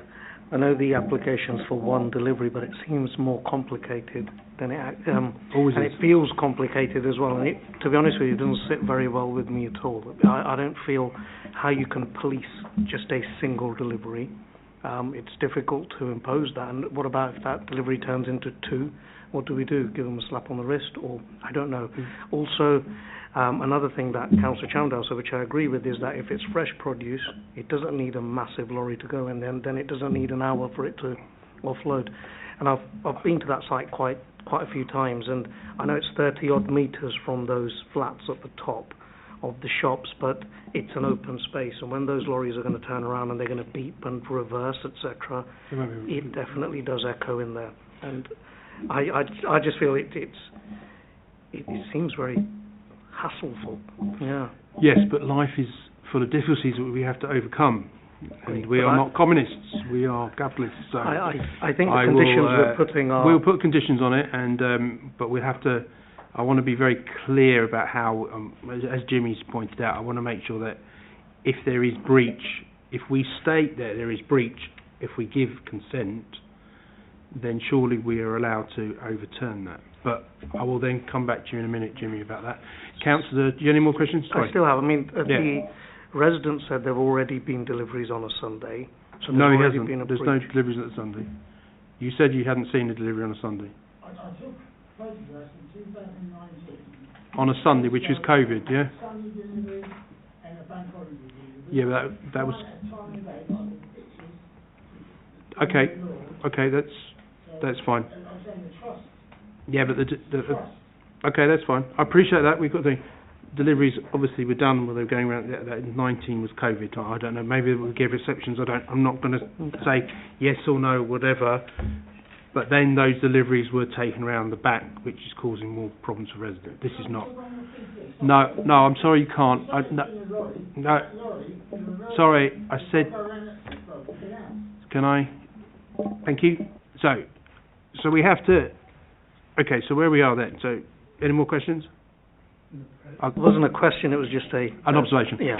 Okay, Councillor Chandel. Yeah, I think we're getting mixed up with licensing and planning here, that we're, in licensing, if you breach a condition, you can get your license revoked. But I think this, Chair, is a genuine concern in terms of a multinational such as Tesco. Are they bothered by a slap on the wrist at the expense of the residents? As the petitioner did say that I believe MP is involved in issues, and I agree, it's every application on its merits here.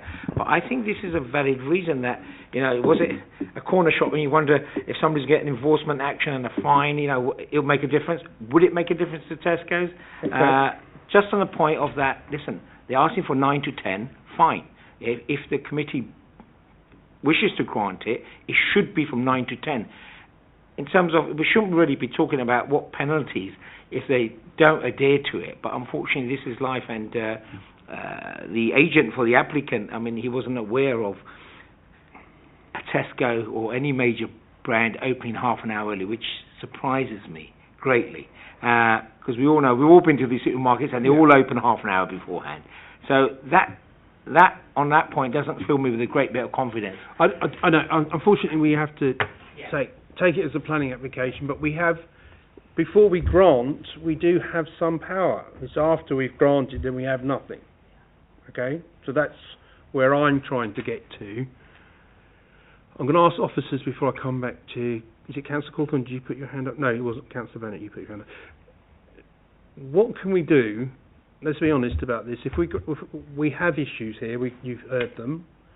So how can we protect our residents from the issues that we have before us? I've always said there should be a delivery management plan which we can thrash out. But I think the thing for me is, one, how can we police it? That's the biggest thing, and where we're going to be relying on residents to do that. Jimmy, if we are saying that we will give this a trial period, are we allowed to do that? No. We're not allowed to say this is a 6 month, we haven't got a 6 month planning application approval subject to them following the conditions, then we'll extend it for a full one? We're not allowed to do something like that? Oh, someone? Yeah, sorry, I'll take it. The application is for a Section 73 to amend the condition. We can't, it's effectively a permanent permission. We can't, if this were an application for a temporary planning consent, then maybe we could condition a time frame. Okay, but fine. Okay, I'm just throwing them out there. Yeah. You know, you could go out.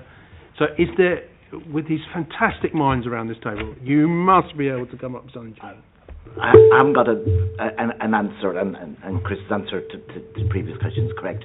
It's if they don't comply with the condition, as in there's 2, 3, 4, it's what's called a breach of condition notice, and that's not appealable. The only way they can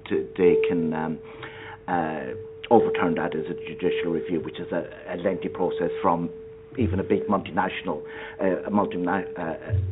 So Jimmy, sorry, just to finish. Yeah, sorry. And ultimately, that is, if they continue to breach that, it is a criminal offence.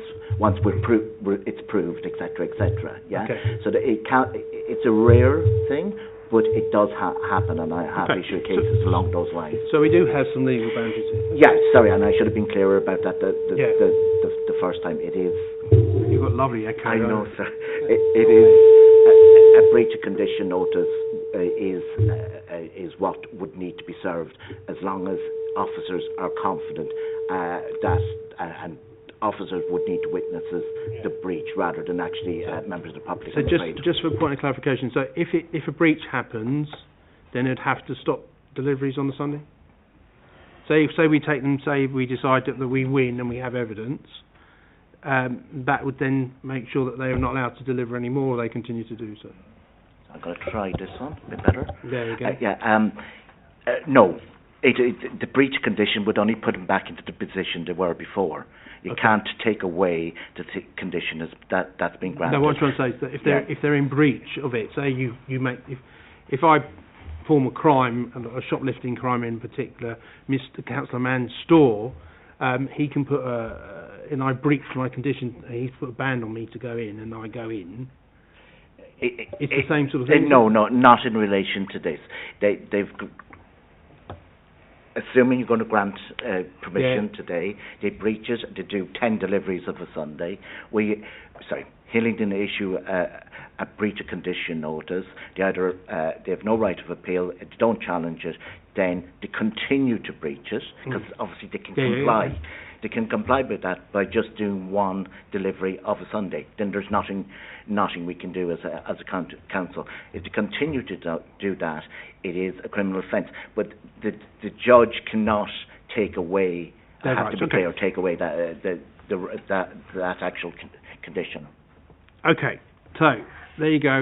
I've opened it up as much as I can to you guys. You've got to make decisions. Councillor Chandel, and then Councillor Hawthorne. Chairman, I think we run the risk of, if we're mindful to refuse this application, it will definitely go to appeal, it will definitely go to the inspectorate, and the inspectorate will grant it most likely, because it's one delivery, and then we'll lose all the conditions that we could possibly have in place. I think we've flogged Jimmy's, he's earning his money tonight, and we've tried everything.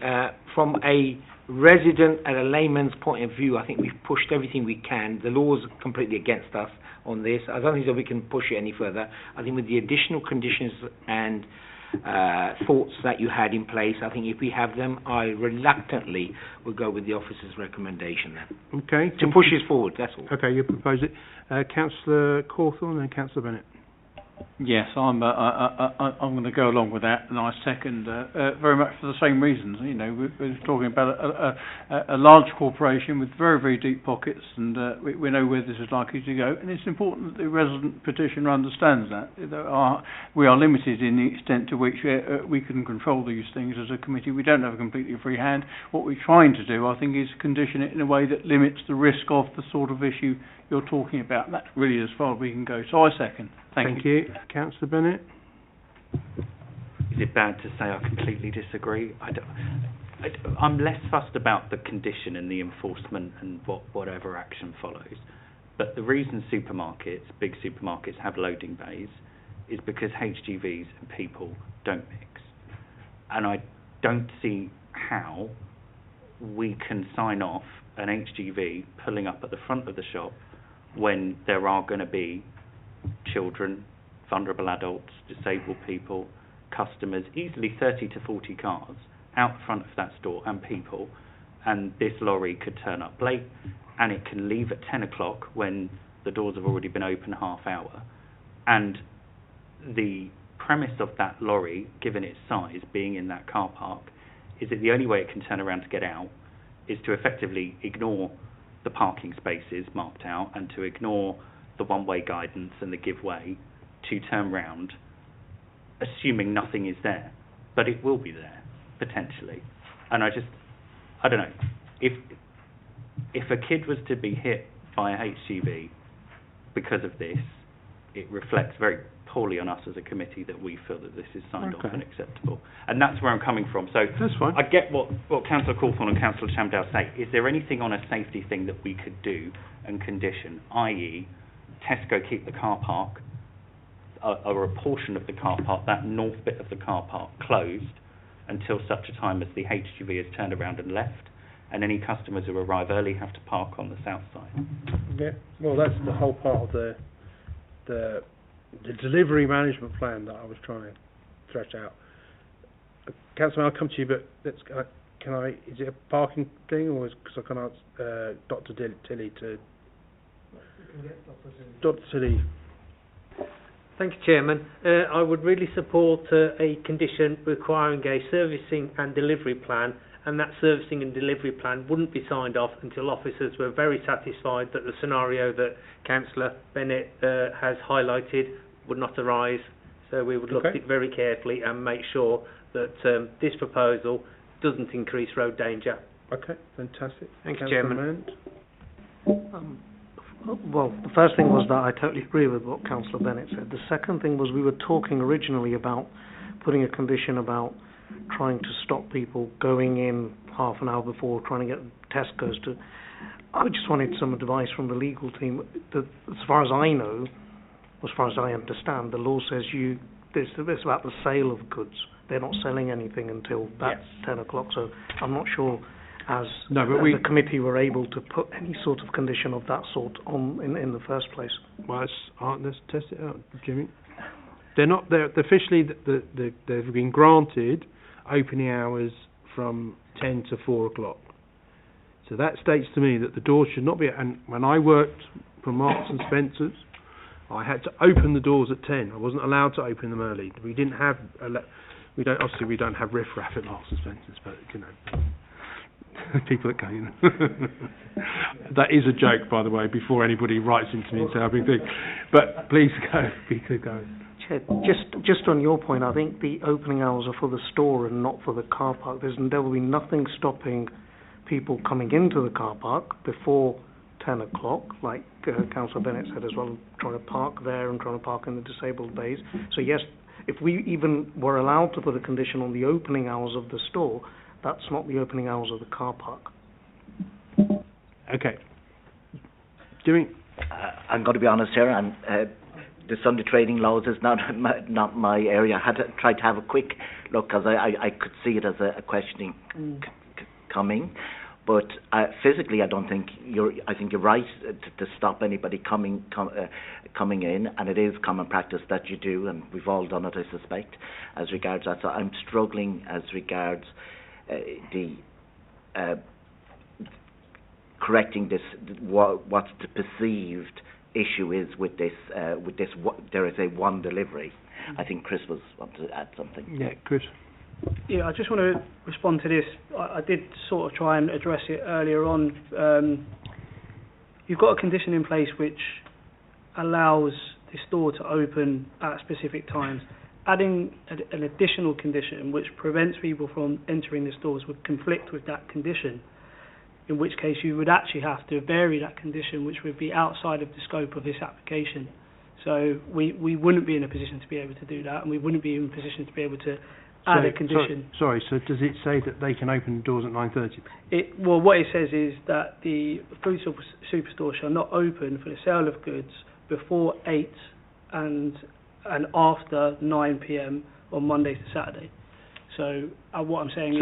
So the law, in fact, let's be quite clear, the law's quite on our side there because they're not meant to open before that. Yeah. That's the fact. I mean, we're not changing any opening times. Whether they're doing something that they shouldn't be doing, that's not for us to consider. They're not meant to do it. Yeah. So if we give planning application that say in this the delivery and servicing plan that until the HG vehicle has left the site, then they're not permitted to open the doors to let residents in. I mean, surely that's... I mean, if it's 10 o'clock, then they shouldn't have a delivery at all. So I still think that, with respect, Chairman, the condition as it is enforceable, albeit, it would be on the reliance of residents telling us that the opening hours are being breached, but the condition is there to be enforced, and it would be a matter for enforcement to deal with. I know where you're going with this, and I totally agree with you, but what I'm trying to say, they are already breaching. So if the residents over there have decided that he can put in that they're breaching conditions by opening the store half an hour early from 10 o'clock, that's a breach, correct, Jimmy? Sorry, Chairman, just say that again, please. Sorry. If a resident was to now report that Tesco's is opening before 10 o'clock, that's a breach of their condition. Because in their condition it doesn't say, oh, by the way, I'm allowed to open at 9:30 to let residents, to customers in, but we're not officially open. So what I'm trying to say is that the condition at the moment is they have to be open at 10 and close at 4, not 4:05 and not 9:55. Potentially. So and also we could have a customer. I'm trying to say we could have a customer already reporting this to Hillingdon Council that Tesco's or wherever are in breach already because they're opening before their opening times. Correct. Right. Fine. Councillor Chandel. Sorry, Chair. I just want to add, just going off what Dr. Tilley just said, I'm slightly more comfortable now that unless that plan is agreed with officers and it's robust and it's watertight in terms of safety, the impression I got is it wouldn't happen otherwise. Yeah. So I think on that part, I'm slightly more comfortable with that, and I'll once again I'll go with officers' recommendation. With I think we thrashed this out. One more question, Councillor. Thank you, Chair, for allowing me one more question. Is it possible to put a condition in that the gates of the car park cannot be opened until the lorries left? I don't think it belongs to Tesco's, if I'm correct. Go on. Yeah, I wouldn't be able to answer where the land ownership point, because it's not part. We're not required to check the land ownership as part of the planning application process. But you can look at this, because if we turn around and the committee says, look, the condition is we want you to come up with some delivery and service plan before we approve this application. So we'll approve it now, but if that delivery plan is not and Tesco don't apply, then it won't be approved, correct? Yep, that's correct. Right. I don't know whether it's worth constructing a condition in consultation with you, Chairman. Yes, please. That would be much appreciated. Yep. Alright, so we have really given this a good kick around, as someone would say. So I've got a proposer and a seconder. Can I show of hands those in favour with this application, subject to the delivery and service plan, management plan that's going to be done, and then show to me, make sure that it's correct. Is that... Go on, Ed. I was going to call you Councillor Ed then, but go on. Just one final point is to clarify that the delivery and servicing plan relates to this single delivery, this hour of delivery, because we're considering the application. Yes, just this hour thing, and we'll come up with something. Yeah. Councillor Bennett. Sorry, no better. You're my before we Chairman. vote this delivery and service plan, what does it actually consist of? It will consist of because when the vehicle. All I'm concerned about is this HGV and people. Yeah, no. How do we make it safe? That's what it's going to. Dr. Tilley will be doing that side of it. We'll make sure that there's cones. I like the idea of cornering off half the car park till the delivery is completed, and then they can collect the cones and put them back. That works for me. But we'll make sure that those type of things, and that the store cannot be open till after the delivery has been finalised. Those are the type of things. If it comes, as the agent said, if it comes after 10 o'clock, it gets turned away. There's no unloading at all at that time because the store is open. So it's not allowed to have any deliveries during that opening hours of 10 to 4. Okay? Those are the type of things we'll thrash out, yeah? Is that okay? Yes, Dr. Sutton. Yeah. Thank you, Chairman. I would also ask for some sort of mechanism for monitoring and reviewing it. Okay, fine. Thank you, Chairman. We'll have a look at that, see what we can do. Yeah? Yeah, we'll take it away. Okay, great. So, on that note, with that extra condition, you all got all that down? Yes. Ryan, yeah, can I have show of hands those in favour of this application? Thank you. Okay, thank you. He's abstaining? Yep. So 1 abstention and 4 yeses. Thank you very much. Now the next application, as the chairs get split and Michael gets into position, is item 9.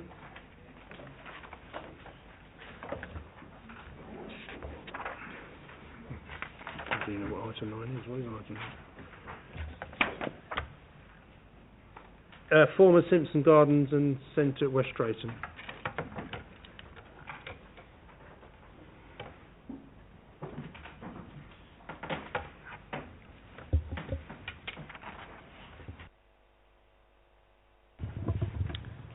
Thank you, Chairman. So before I start, I would quickly like to highlight that there is an addendum on this item, which amends references to starting hours of operation from 7:30 a.m. in the morning to 7 a.m. in the morning, and that's in Condition 8 and also within the committee report, paragraph 7.46 and 7.47. So item 9 relates to the former Sipson Garden Centre located on the east side of Sipson Road. The site mainly comprises an area of hard standing and structures associated with the former garden centre use. A hotel is located to the north, Sipson Village is to the south, and the M4 is to the west. Or east, sorry. So this is the constraints plan. The site is designated as part of Greenbelt, and the site itself, or at least part of it, is previously developed land. The site forms part of the wider Hillingdon Air Quality Management Area and the Sipson Air Quality Focus Area. Shown in red is also the Plough Public House, which is a locally listed building. This is the site as seen from a bird's eye view, dated in 2019. And these are the existing plans and elevations, with the main garden centre building shown at the top, and the ancillary outbuilding associated with the former garden centre use at the bottom. So this shows the site as seen from Sipson Road. You can see the main garden centre building in the middle there. Quickly would like to highlight the storage of vehicles on this site was observed, and the palisade fencing to the front. That is an unlawful operation, but does not form part of the current application. That's the Holiday Inn Hotel to the north, and those are the residential properties to the south, forming part of Sipson Village. So the current application seeks permission for what they're terming a centre of excellence for servicing and repair of electric Heathrow Airport airside support vehicles, falling under use class B2. And it would include a servicing building, an ancillary office building, and associated works and development. This is the proposed site plan. The proposal would concentrate development to the north of the application site, as shown on plan there. Hard standing would facilitate HGV parking to the east, staff and visitor car parking to the west, and the remainder of the site would comprise soft landscaping, tree planting, sustainable drainage features, and everything else. So these are the proposed plans and elevations. The main service building will comprise approximately 1,000 square metres floor space, including 7 internal service bays and 1 storage bay. This would be attached to an ancillary 2-storey office building with 400 square metres of floor space, approximately. That's the office building there. Again, it would be ancillary to the primary use of the site, and would comprise worker rooms, offices, wash facilities, etc. These are the proposed elevations. So the service building forms the main bulk of the development, and it would be clad in metal cladding. You can see the smaller building attached to it there. That is the offices, and that would utilise timber cladding instead. This is a section through the buildings.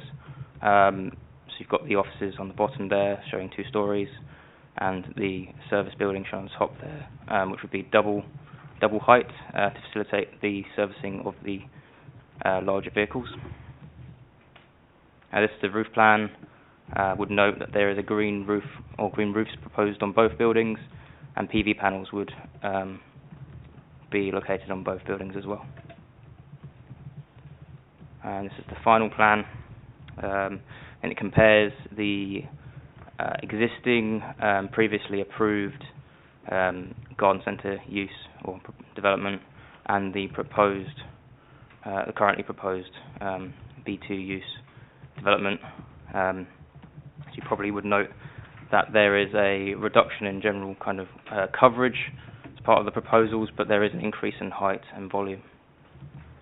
So whilst the proposal would constitute inappropriate development in the green belt, it is considered that very special circumstances exist to outweigh the harm.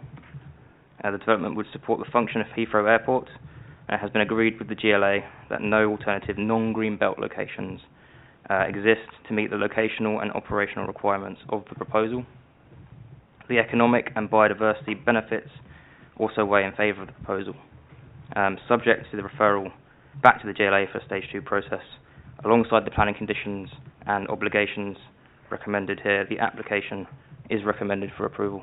I pass back to you, Chairman. Thank you, Chris. That's very good. Councillor Bennett. Thank you, Chair. When I was reading this and I saw Centre of Excellence, I thought Mensa were like opening up a new branch in Simpson. And then you realise intrinsically it is a garage yes. to maintain and repair vehicles. There were 2 questions I had. One, is it possible to condition that only electric vehicles are serviced here, or that they need to upgrade their fleet to electric vehicles? Just thinking of the petition, not petition, but the resident association feedback. And the second one is, if you can't do that, can you condition the route that they take to Heathrow so that they go north up to Holloway Lane, Holiday Inn roundabout, down the M4 spur, rather than through Sipton Village? Yes, definitely. That's definitely been done. Ed, No, you're doing very well. And the other thing, there's 2 things I want to add is there apprentice scheme for this new organisation, and the opening hours, they're not open to be open on Sundays. You answer those? Yes. If I could start with the routing. Yeah. That forms part of what we're terming the operational management plan. Brilliant. So that is listed under condition 28, and that should direct vehicle movements to the north, to the M4. It's also condition 17 is a site access condition which would reconstruct the access into the site, which should prohibit or at least significantly discourage left turns out of the site or right turns into the site. So there's 2 mechanisms there that should ensure that vehicle trips are taken from the M4 connection there. Electric vehicles? Yeah, Ed, that's Yeah, I don't mind answering that one. Critically, conditions have to be reasonable. So I can understand why I would ask for that condition. It's a good suggestion, but I don't think that passes the reasonable test. The scheme has been reviewed from an air quality perspective. There's an air quality contribution that's been agreed. So that would be my take on it. Okay. What about the apprentice scheme? Yes, sorry. On the apprenticeship scheme, head of term number 5, or V, is the employment strategy and construction training obligation, which would encompass. That's what we want to hear. Make sure the GLA show how we're doing it. Yeah. Okay. Councillor Chandel, you. Thank you, Chair. it's a shame that officers don't agree with the point that Councillor Bennett made. I think that's a valid question of people who live around that area, work around that area. I think we should reconsider that. In terms of the application itself, once again, I go into history that I sat on these committees for quite a while and looking at innovative ways where people produce, there was no harm, and this is a great one. It has to be within 2 kilometres of the airport or 3 kilometres of somewhere else, otherwise this won't work. Well, this is fantastic. You know, this is well planned out. Whoever's done this, they've earned their money, definitely, because they said, this is the point, it's green belt, we're going to have it here. Well, what's the best way to do it? Well, let's just draw the arrows, 2 metres from here, 2 kilometres from here. Big circle. Look, with everything else, and I think look at Councillor Bennett's point. Otherwise, I would go with the officer's recommendation. I'll leave these. Thank you. You want to come back, Ed, on some? Yeah, no, I do appreciate why you'd like to see that condition, but the condition needs to be in place because of a demonstrable harm to mitigate against. So, if our air quality officer has reviewed the scheme and deemed it to be acceptable, subject to that contribution, then are they actually servicing electric vehicles there? Do you know, Chris? Sorry. See, just change your nameplate. Michael. He deliberately did that to catch me out again. Michael. So that is the proposal before Brilliant. us. So you're going to get half of it there, Councillor Bennett. And I should probably highlight as well, the landscape scheme condition does secure the provision of both active and passive electric vehicle charging provision, and that's both for visitor, staff, parking and HGVs. I think they've done it really well, to be fair. If they've taken the existing building that's there, and Councillor Cawthorne. Sorry. Just on the Greenbelt very special circumstances, I'm just interested in the sequential test and the conclusions that have been arrived at, principally the one that says this is really the only possible site this could be done on. Is that a finding that is sort of presented to us as a fait accompli by the applicant? Has that been independently determined? Could I just understand how we've come to that conclusion, please? Yes, so they have submitted a planning statement putting forward their case for this site. The appendix to that planning statement consists of 4 identified sites which were our alternatives to this location. So they have gone through a process in terms of what you call a sequential alternative site assessment. None of those sites were deemed to be adequate in terms of operation or location. That's been scrutinised by myself, planning policy colleagues, and the GLA. Yeah. We've all come to the conclusion that it is an appropriate argument to make in this case. That's fine. Thank you. That's really good. Okay, that answer goes. So I'm proposed by Councillor Chandal. Councillor Singh? Thank you, Chair. We have a long discussion now. Thank you very much for the officers. They give all details. So I'm second. Thank you. So I'm proposing second. I'm going to show hands those in favour of this application. Brilliant. Well done. Thank you all for coming out tonight and enjoying ourselves. All those watching, welcome. Thank you. Do you want to do the honours, Ryan, to turn us off?